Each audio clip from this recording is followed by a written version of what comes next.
Inamin ni Dwight Ramos na posibleng Gilas Pilipinas ang pumasok sa Olympics kung hindi ang Brazil. Sinabi rin niya na muling babangon ang Gilas Pilipinas para ituloy ang kanilang nasimulan. Si Coach Tim Cone inamin kinausap niya mga players matapos mabigo sa OQT or sa Brazil kung saan sinabi niyang ito na ang pinaka-nakadidismayang pagkatalong naranasan niya. Sa huli, inamin din ni Coach Tim na sinusubukan nilang magkaroon ng isang development team kasama ang mga batang players. Tutukan po natin ang lahat ng yan, pero bago yan, hihingi po tayo ng isang subscription sa lahat ng dumadaan sa ating munting channel kung nagugustuhan nyo ang ating palabas. Kung medyo mabigat ang subscription, siguro kahit isang like at isang share na lang po yan. Okay na po ako dyan.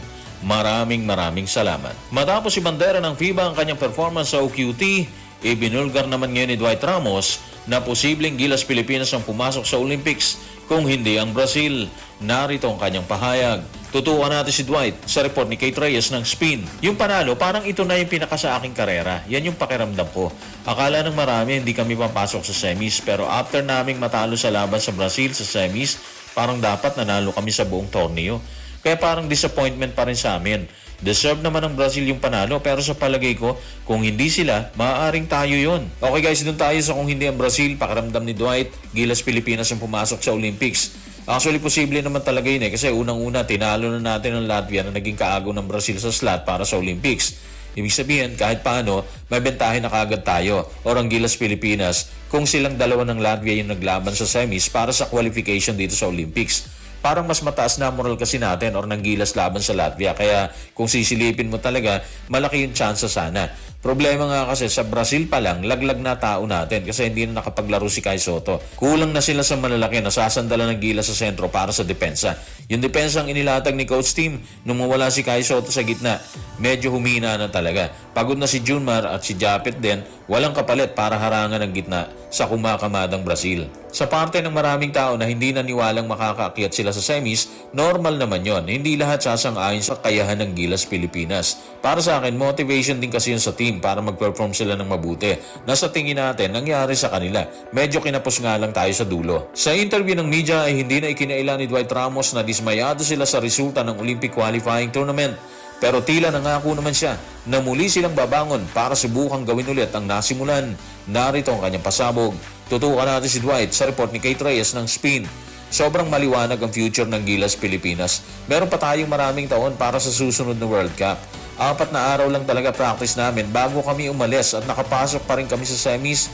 Akala namin aabot kami sa Olympics pero natalo kami sa semis. Medyo nakakadismaya pero gagawin namin tumuli sa susunod na taon, sa susunod na World Cup. Bright ang future ng Gilas. Stick tayo dun guys. Sa ngayon kulang tayo. I mean, hindi naman tayo kulang sa talent. Medyo kulang sila kasi na-sideline yung ibang players. Malaking kawalan yun eh. Sabi naman ng iba, bakit hindi na lang magdagdag ulit si coach team ng ibang players dito sa pool? Bakit daw kukonti ang inilagay niya sa pool? Kaya nung time na may injury or nagkaroon ng injury, kinulang talaga sila. Totoo naman yon, may nagka-injury. Pero ang sisti kasi ni coach team, base na rin sa kanyang paliwanag, hindi siya gumagamit ng buong team sa bakbakan. Hindi siya yung tipo ng coach na gagamitin lahat ng kanyang players. So para sa kanya, enough na yung 11 players kasi kung tutusin, marami na rin sila. Ikalawa, tingin natin, ayaw niyang mag-focus sa napakaraming pool ng players. Bakit? Eto lang yung nakikita ko dyan. Kapag kasi sobrang laki ng pool, lahat yan sila magpapakita ng laro sa practice. Lahat sila gagalaw dyan. And since marami sila, medyo mahirap pumili kung sino ba talaga yung posible. Kasi lahat sila pwedeng isama sa Gilas. In short, nakakalito. While kung meron ka lang saktong 12 na players, doon ka na lang talaga nakapokus. Yun na lang ang binibigyan mo ng atensyon. At ang pinakamatindi doon, kilala mo na sila. Alam mo na yung galaw nila. Alam mo na rin yung kaya nilang ibigay sa torneo. Ma-remind lang natin guys, opinion ko lang to.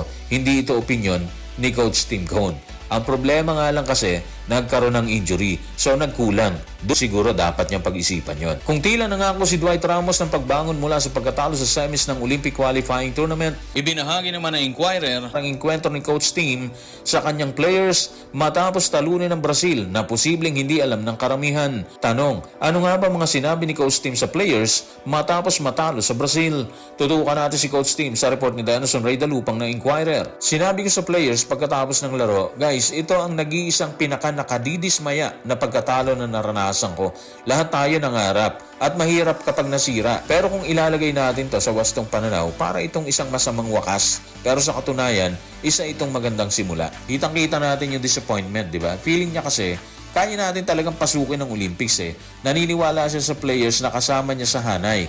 Medyo sinamampalad lang talaga tayo kasi ang ganda sobra ng inilaro ng Brazil eh. At deserve din ng Brazil ang slot sa Olympics. At para sabihin ni Coach Tim Cone na ito yung pinaka-nakadidismayang pagkatalo na naranasan niya, big deal po yun. Alala niyo naman siguro na nagtimon siya sa Centennial Team. At syempre yung kanyang karera sa PBA, di ba? Pero kung titimbangin natin ang mga sinabi niya matapos talunin ng Brazil ang Gilas Pilipinas, dito siya mas pinakanasaktan. Natabunan lahat ng disappointments na naranasan niya sa Centennial Team at sa PBA. Base sa pahayag ni Coach Tim na kausapin niya ang mga players, may gusto siya talagang patunayan sa Gilas Pilipinas. Ito marahil ang dahilan, kaya may sinusubukan siyang gawin sa ating kupunan.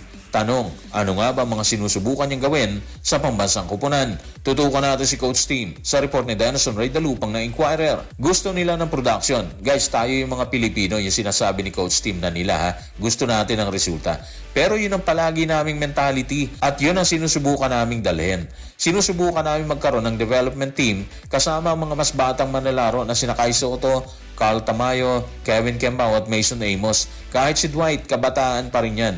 Sila yung mga players na tumutulong sa pagbuo ng kupunan over a period of time. Yung gusto natin ng production, normal naman yon. Parang lahat naman ata ng bansa nag-e-expect na magkaroon ng magandang resulta, di ba? At alam ni CTC yon. Hindi lingid sa kanya yon. Pero doon tayo siguro sa mga batang players na sina Kai Soto, Carl Tamayo, Kevin Kembao, Mason Amos at kasama si Dwight Ramos. Kung titingnan nating mabuti kasi, sila talaga yung matitira sa team habang gumugulong ang proseso ng pagpapalakas ng Gilas Pilipinas.